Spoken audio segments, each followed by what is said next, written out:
আসসালামু আলাইকুম বন্ধুরা, কি কোথায় থেকে ভিডিওটা দেখতেছেন কমেন্টে জানাবেন।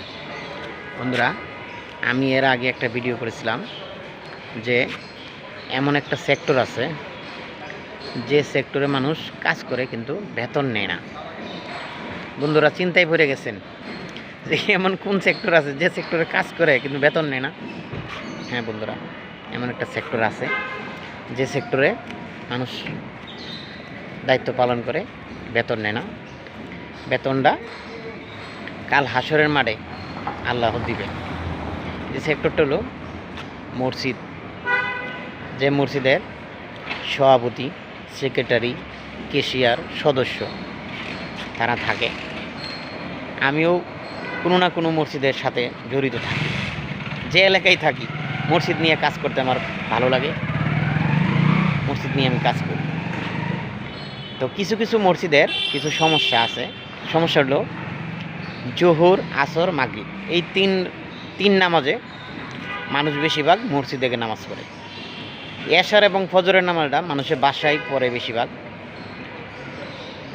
তো এই নামাজগুলোর সময় একটু সমস্যা হয়। সমস্যা যেমন কিছু কিছু মসজিদ নামাজ জামাতটা শেষ হইতে দেরি, তালা মারতে দেরি হয় না।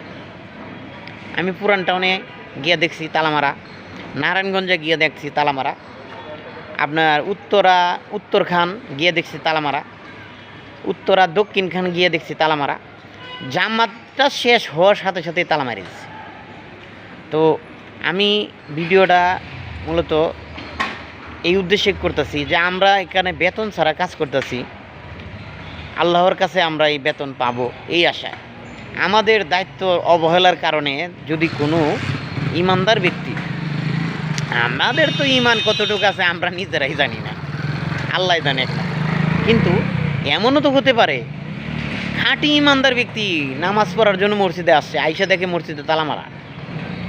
কারণ জামাত শেষ হওয়ার পর সাথে সাথে মসজিদের খাদেম সাহেব, মুয়াজ্জিন সাহেব ওনারা কী করে তালা মাইরে চলে যায়। তালা মাইরে চলে যাবেন আপনি, সমস্যা নাই, কিন্তু বারিন্দা থাকতে হবে যে জায়গায় মানুষে নামাজ পড়তে পারে, ওযু করতে পারে।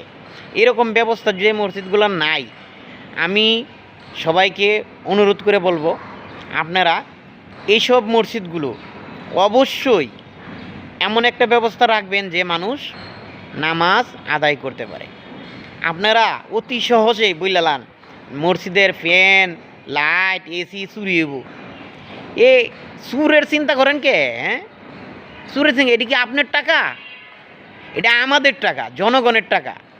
সুরে নিয়ে গেলে আমরা আবার টাকা দিব, আবার আপনারা মসজিদে এসি, ফ্যান এগুলো কিনবেন, আবার কিনবেন।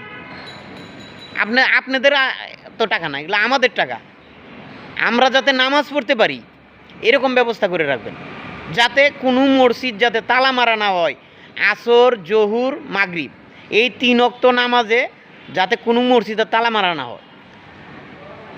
জামাতটা শেষ হইতে দেরি, তালা মারতে দেরি হয় না। এই মসজিদের মুয়াজ্জিন, ইমাম সাহেব, খাদেম সাহেব এবং সভাপতি সাহেব, সেক্রেটারি সাহেব কাল হাসরের মাঠে কিন্তু আপনাদের হিসাব হবে। আপনি মনে করছেন বেতন ছাড়া চাকরি করতেছেন, আপনি পাবেন, হ্যাঁ, আপনি এইটারও হিসাব দিতে হবে। আল্লাহ হাফেজ।